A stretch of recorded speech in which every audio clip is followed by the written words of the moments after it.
자, 오늘장 키포인트로 문을 열겠습니다. 일단 전날 미국 시장의 움직임 짚어보면서 국내 시장에서는 체크해야 될 포인트가 어떤 것들이 있는지 오늘장 키포인트와 함께 체크해 보시죠.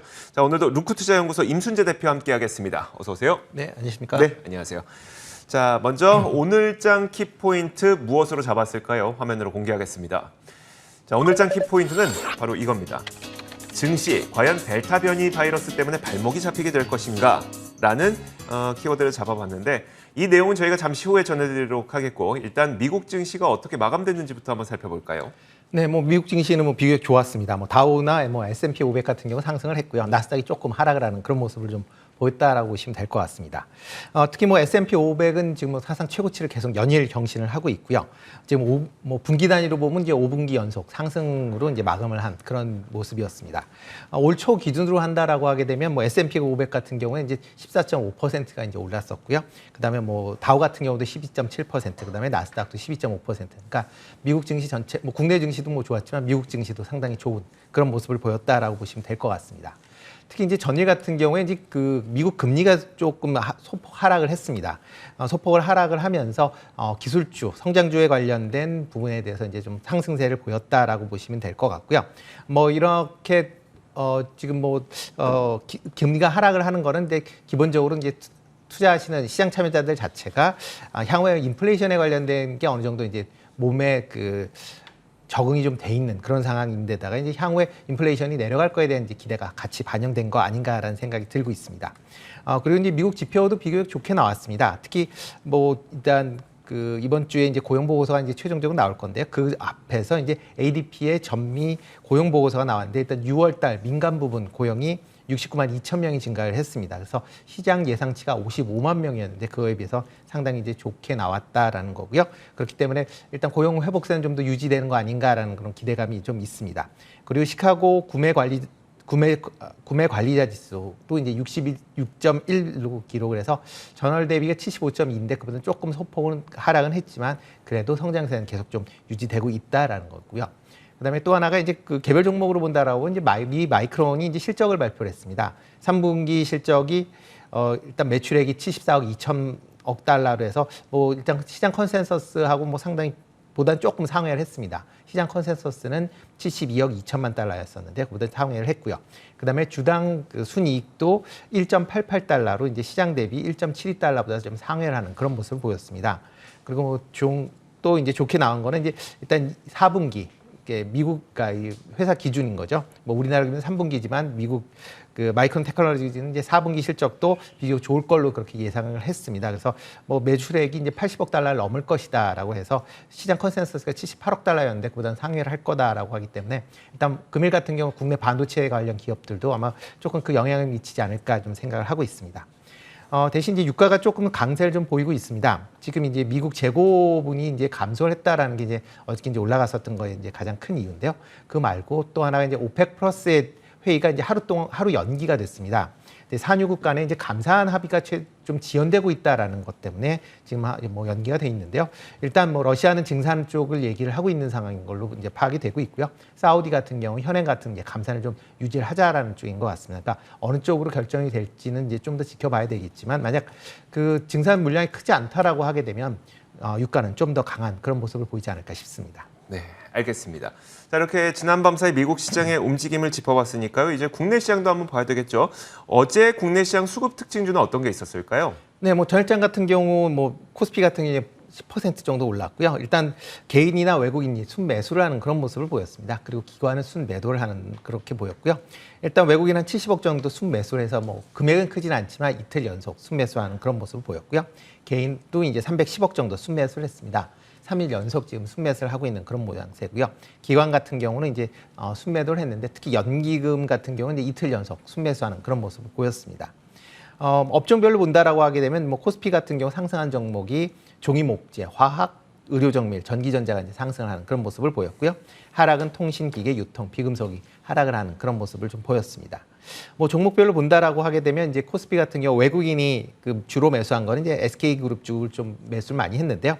SK하이닉스, SK이노베이션, 그다음에 KIET 같은 경우는 이제 매수를 했다라고 보시면 될 것 같고요. 또 이제 반도체 관련 이제 DB 하이텍을 매수한 게 좀 특이하게 좀 보인다라고 보시면 됩니다. 기관 같은 경우는 이제 뭐 삼성 SDI, 네이버, 카카오, SK 이노베이션, SK IET, 그다음에 SK 하이닉스를 이제 매수하는 그런 모습을 좀 보였습니다. 거래소에서 이제 외국인하고 기관하고 동시 순매수를 보였던 건 이제 SK 방금 들었던 이제 SK 관련주들입니다. SK 하이닉스, SK 이노베이션, SK IET 같은 경우는 지금 외국인 기관이 전체적으로 좀 매수를 하는 그런 모습을 보이고 있습니다. 일단 뭐 SK 그룹 자체가 뭐 최근에 조금 이제 다시 재평가받는 이제 그런 느낌이다 보니까 전체적으로 강한 그런 모양새를 좀 보였고요. 코스닥 시장 같은 경우 이제 외국인이 매수를 한 종목을 본다라고 하게 되면 네이처셀, 심텍, 네페스, 에코프로비엠비 같은 종목을 이제 매수를 했고요. 기관 같은 경우는 크리스 FNC, 심텍, BH, 네페스를 이제 매수하는 그런 모습을 보였습니다. 양쪽을 이제 동시 순매수하는 건 네이처셀, 심텍, 네페스 이런 종목들을 이제 외국인 기관이 동시 매수한 종목이다라고 보시면 될 것 같고요. 일단 뭐 코스피 같은 경우는 뭐 그렇게 일단 뭐 전일에 미국의 이제 소비자 지표가 호조를 보이면서 국내 증시에도 좀 긍정적으로 미쳤다라고 보시면 될 것 같고요. 일단 지수가 어제도 뭐 3,300을 이제 돌파를 했다가 뭐 기관의 이제 차익 매물이 출회가 되면서 3,300 이하로 이제 하락을 했습니다. 일단 뭐 3,300선이 일단 저항선이 될지는 좀 더 지켜봐야 되겠지만 그 부분도 조금 관심 있게 좀 보실 필요는 있지 않을까라는 생각이 들고요. 고객 예탁금은 5월 중순 수준으로 다시 회복을 해서 68조에 육박을 했습니다. 67조 9천억 정도 됐으니까요. 최근 4일 동안 1조 8천억을 증가를 하는 모습을 좀 보이고 있습니다. 그만큼 시장의 뭐 투자 심리 자체는 그렇게 나쁘지 않다라고 보여지고 있고요. 일단 뭐 전체적으로 이제 순환매는 뭐 계속 좀 이어지는 그런 장세입니다. 그래서 뭐 전일 같은 경우 5G나 뭐 2차 전지 같이 그동안 조금 쉬었던 종목에 이제 매기가 조금 들어가는 그런 모습을 보였고요.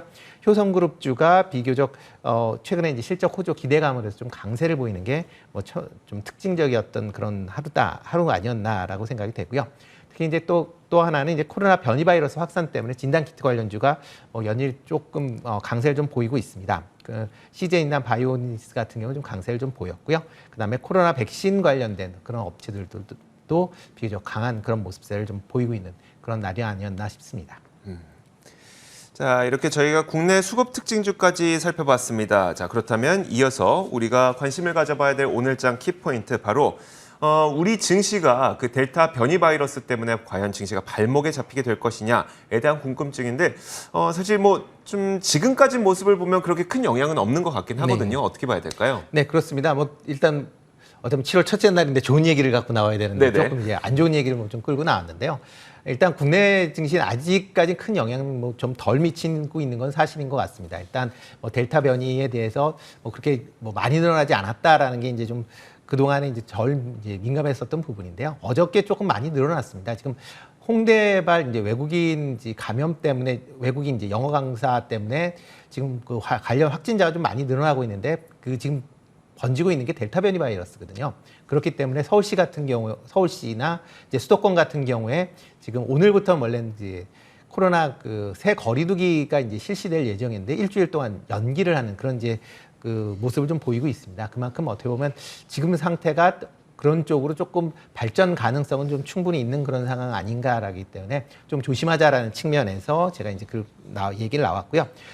델타 변이 바이러스 같은 경우는 지금 해외 쪽에서 특히 이제 유럽 쪽에서 상당하게 지금 뭐 우세종으로 지금 돼 있는 그런 상황입니다. 영국 같은 경우에 지금 6월 28일 이후에 그 2만 명 이상 지금 일일 확진자가 나오고 있는데요. 그 중에 99%가 델타 변이 바이러스다라고 보시면 될 것 같고요. 뭐 유럽에서 지금 나오고 있는 확진자들의 대부분 90% 정도가 아마 델타 바이러스로 지금 추정이 되고 있는 그런 상황입니다. 그만큼 이제 델타 바이러스의 전파력이라는 게 상당히 좀 강한 거 아닌가라는 생각이 들고요. 일단 뭐 그런 이제 델타 변이의 그 확산 때문에 뭐 영국 같은 경우는 지금 경제 재개를 지금 한 3주 정도 미루어 있는 그런 상황이고요. 이스라엘 같은 경우도 실내 마스크 의무화를 해제했다가 2주 만에 지금 다시 그 재시행하는 그런 상황이다라고 보시면 될 것 같습니다. 코로나 델타 바이러스의 이제 특징을 잠시 말씀드리면 이제 과거에 이제 인도형 바이러스라고 보통 얘기를 했는데 그거의 이제 공식적인 명칭이다라고 보시면 될 것 같고요. 일단 뭐 감기하고 유사 증상이 나타난다고 합니다. 그러니까 어떻게 보면 기존의 그 코로나19하고는 약간 좀 다른 그런 증상을 보인다라고 보시면 될 것 같고요. 그러다 보니까 처음에 이제 그거를 알 수 있는 그 상황이 조금 이제 늦게 발견되기 때문에 중증으로 갈 확률도 좀 더 많다라는 이제 연구 결과가 있습니다. 그래서 병원에 입원할 확률이 기존 알파형보다, 그러니까 영국형 변이보다 2배 정도 이제 높을 것이다라는 거고요. 그다음에 이제 초기에 우한 이제 바이러스보다는 2.7배 높은 전염성을 갖고 있다라는 겁니다. 그러니까 뭐 일설에 의하면 공기로도 전파가 가능하다라는 뭐 그런 연구 발표도 이제 나올 만큼 전파력이 이제 상당히 좀 강하다는 게 어떻게 보면 향후에 지금까지 했던 방역과는 좀 다른 형태의 방역도 나올 수 있지 않을까라는 생각이 들고요. 그렇기 때문에 이제 일부 백신 접종 관련돼서 이제 돌파 감염의 가능성이 상당히 좀 농후합니다. 특히 화이자 같은 경우에는 비교적 상당히 좀 2차 접종이 완료되면 좀 상당히 좀 적습니다. 88% 정도 방어가 된다라고 하지만 일단 1차 접종, 그러니까 2차 접종이 아니라 1차 접종을 할 경우에는 30% 정도밖에 방어가 안 되는 거고요. 그다음에 우리나라 국민이 제일 많이 맞았었던 아스트로제네카 같은 경우도 1차 접종만 하면 30%대밖에 안 된다는 그런 방어율을 기록을 하고 있습니다. 그러니까 그만큼 지금 번진다라고 하게 되면 우리나라 같이 코로나 백신 접종이 좀 더딘 나라들 입장에서 보면 상당한 영향력을 미칠 수 있다라는 게 어떻게 보면 지금 나오는 이제 변이 바이러스의 특징 아닌가라는 생각이 되고요. 지금 뭐 미국 같은 경우나 뭐 유럽 같은 경우 상대적으로 변이 바이러스가 출몰함에도 불구하고 증신 좀 강한 모습을 보이고 있습니다. 그 이유 중에 하나는 뭐 이런 국가들은 대부분 이제 백신 접종률이 이제 60%가 넘어가기 때문에 집단 면역에 대한 이제 기대감이 이제 어떻게 보면 이제 변이 바이러스의 확산보다 좀 더 강한 그런 이제 모멘텀을 갖는다라고 보시면 된다라고 보여지고요. 우리나라랑 그와는 좀 다르다라는 것도 감안을 해주셔야 되지 않을까 싶습니다. 우리나라가 지금 이제 접종 줄이 이제 1차 접종하신 분이 한 1,500만 명 지금 넘었습니다. 근데 최종적으로 이제 2차까지 끝나신 분은 이제 490만 명 정도 되고요. 특히 뭐 화이자나 아스트로제네카 같은 경우는 이제 378만 명이 좀 불과합니다. 그러니까 기타 이제 백신을 맞으셨거나 아니 하셨던 분들 입장에서 보면 아직까지는 조금 더 조심을 하셔야 되는 그때다 아닌가라는 생각이 들고요. 특히 뭐 여름 휴가철 관련돼서 좀 이슈가 좀 있지 않을까라는 생각이 드니까요. 그런 부분도 좀 감안을 해주시면 좋을 것 같습니다. 그렇기 때문에 이제 리오프닝 관련된 최근 들어 이제 유통이나 여행 관련주들이 이제 상승이 좀 두드러졌었는데 조금은 단기적으로는 좀 더 상황을 지켜봐야 되는 게 맞을 것 같다라는 좀 생각이 들고요. 대신에 이제 언택 관련주 쪽으로는 조금 관심을 다시 좀 가지셔야 되지 않을까라는 생각을 하고 있습니다.